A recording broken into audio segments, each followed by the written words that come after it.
Over the years that I've been making videos of our electric tech adventures, I've acquired a couple of different cameras. As you can see, I have 6 laid out right here, and that doesn't include the one that I'm recording with right now, which is a Sony a6600. Now, each of these cameras have their own strengths and weaknesses, so I employ them in various circumstances depending on what I need. And so I'm going to go over those right now and explain kind of what they do. So for instance, the camera I'm recording with, it's the Sony, is really good for low light, and also I have a zoom lens on it that I can zoom in really well with it, and it has some image stabilization, but I have to really hold still a lot. Primarily when I'm using it, actually I'm not doing a whole lot of video unless it's on a tripod like it is right now, and I use it a lot for my time lapses, of which it does great at that. It also has really good battery life, which I appreciate, and has the changeable lenses of a typical mirrorless or SLR type camera. But it is also bulky and quite heavy, so I don't want to just have it with me all the time. Keep in mind, most of the trips that we're doing, my family's there, and I'm trying to function as a husband and a father as well as record these videos, these adventures. So compactness is very important for me. So going through these cameras, you can see I've got them laid out here, size of big to small, and the Sony camera would be right over here next to the drone. They're both quite large. The drone is great for getting those aerial shots, but I can't fly it in all situations. Sometimes the weather is too windy, for instance, or raining. Sometimes it's in a location where drones aren't allowed. It's quite loud and annoys other people, so I tend to just use it when we're out in really remote locations, which we are fairly often, but not always.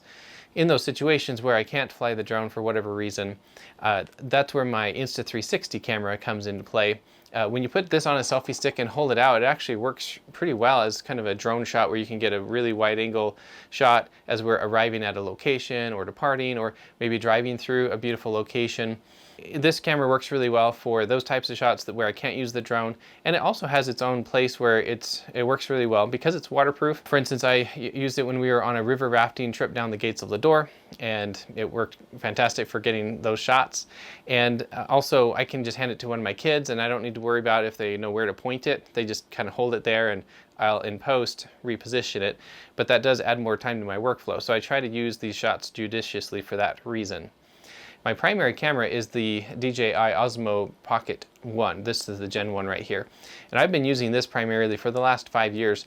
This camera works really well, and it's really small. And I love how smooth the video is because it's got the 3-axis gimbal image stabilization, and I can just slip this into my pocket and it's just available most of the time. It is a little bit more bulk in my pockets, and so I don't always have it. And in that situation, the camera that I have with me the most is actually my smartphone camera.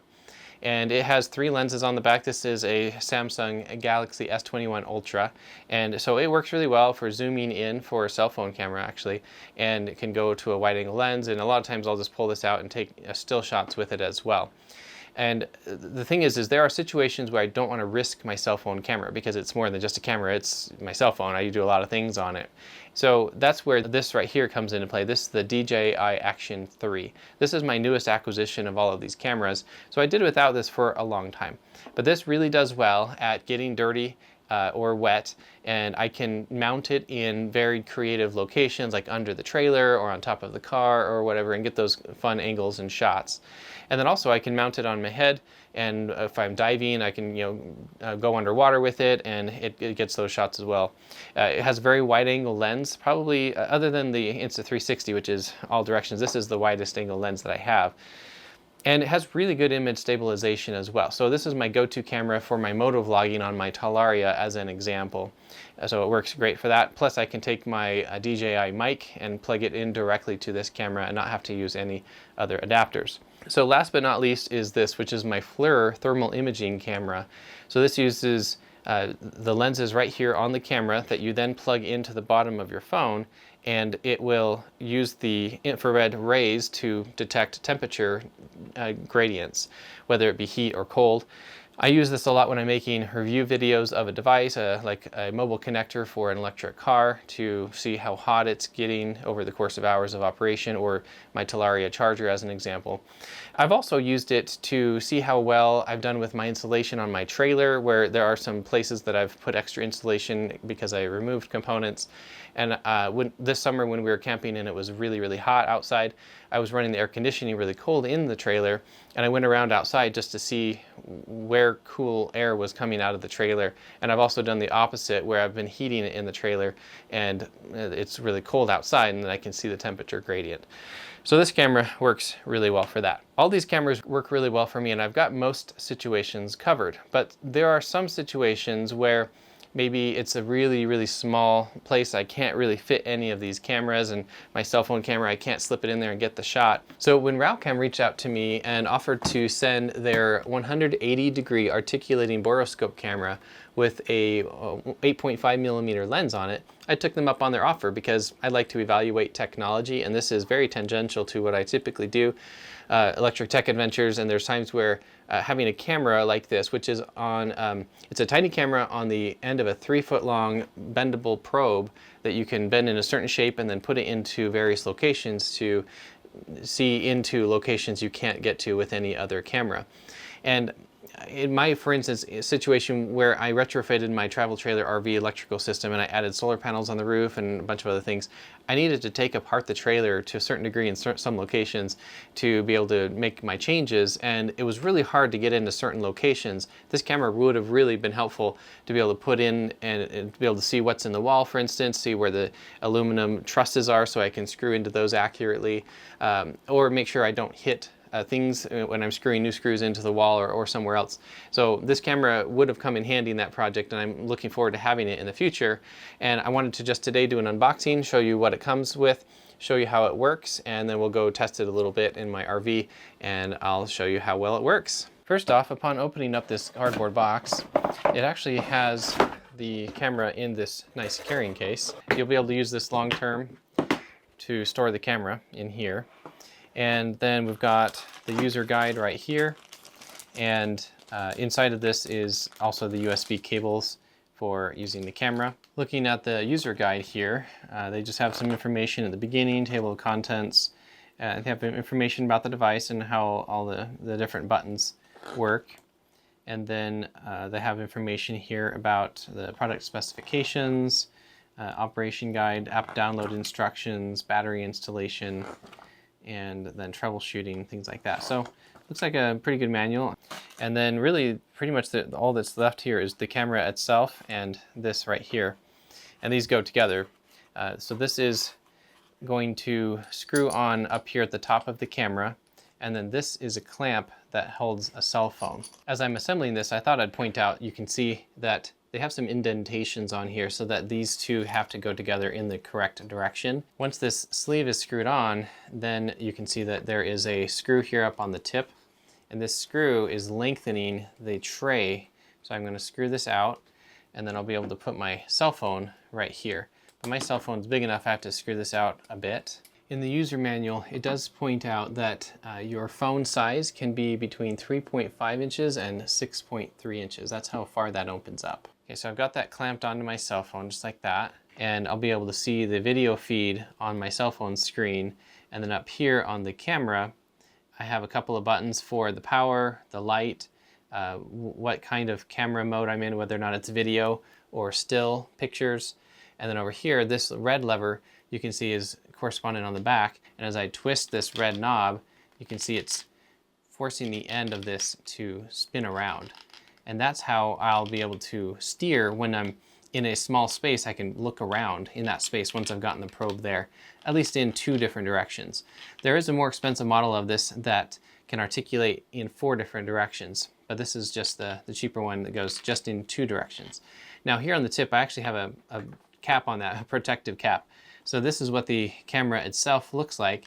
There's not much to see. If you look really closely, you can see there's a glass camera lens right there. Yeah, there's some LED lights around the perimeter of it as well. In this bag, you'll see there's actually a couple of USB cables.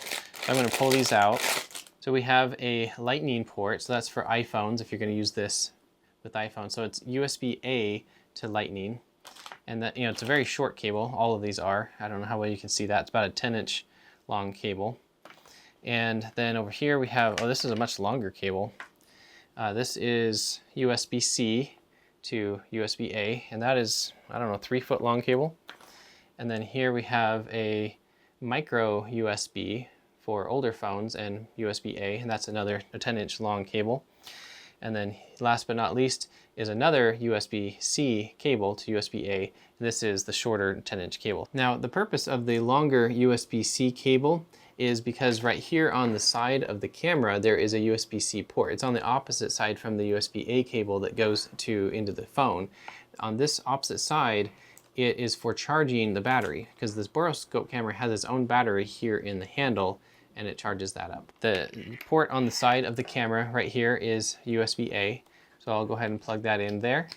And then on the other end, I'll plug that into the bottom of my phone, just like that. And to install the app, conveniently, they have included a QR code on the side of the camera right here. So you can just scan that with your phone and download the app. Now, for the app, it does say that they have a version for both Android and iOS, so that's good. To pull this up on the App Store, I'm going to use the QR code, say Show Options, Open Link. So it took us to a third-party website, and so we can go down here to Android at Google Play, and that will then take us to the Google Play Store. So this is what I recommend doing. This is showing you that it's in the App Store. You can see here it's from Ralcam and the Finder Borescope app. So I'm going to say go ahead and install. I'm going to go ahead and hit the open button and say, so you have to give it permissions to take videos and photos, of course, because it has to be able to record those onto the memory of your phone. So then it has a tutorial here on some elements of the app. So then here it says, please connect the device. So I'm going to go ahead and turn on the device. You have to hold it down for 2 seconds. And now it shows that it's starting to charge my phone. It says open Finder Borescope handle use storage. And I say yes, go ahead. So now that it has connected to the app, it's already showing the feed from the camera. And I'm going to say got it. And now I'm good. You can see I've got the infinite loop going on my phone there. And if I point this up at my Osmo Pocket, you can see on the Osmo Pocket how bright that light is. And it's quite bright, and that's being powered by the battery in the handle of the scope camera. You can see there in the reflection of the Osmo that it's a ring light around the lens, so it's going to be nice uniform lighting. So now that I'm here in the app, I'm going to go through some of the settings to see what there is to set in here. The language is obviously already fine. I can read this in English. I'll go ahead and turn on the timestamp in case that's helpful. The FPS, I guess it's giving us just 25 FPS as an option. That's frames per second. The format, there's just the one option there as well. And then up here we have 51 degrees Celsius. So that's showing us the temperature. I don't think there's an option to see it in Fahrenheit, since I'm not seeing that in the settings. I don't like that. I would prefer Fahrenheit. I think Celsius is superior, but it's not what I'm used to since I live in the United States. So up here we can hit HD and we can record at lower resolutions, but I'm always going to just leave that at 1080p HD. And then of course we can also rotate the image, which is kind of cool. We can keep rotating all the way around depending on, the small space that we're putting the camera into. We can rotate it so we can see it better on a camera. So now that I have set up this borescope successfully onto my phone, I'm going to go try it out and show you how well it works.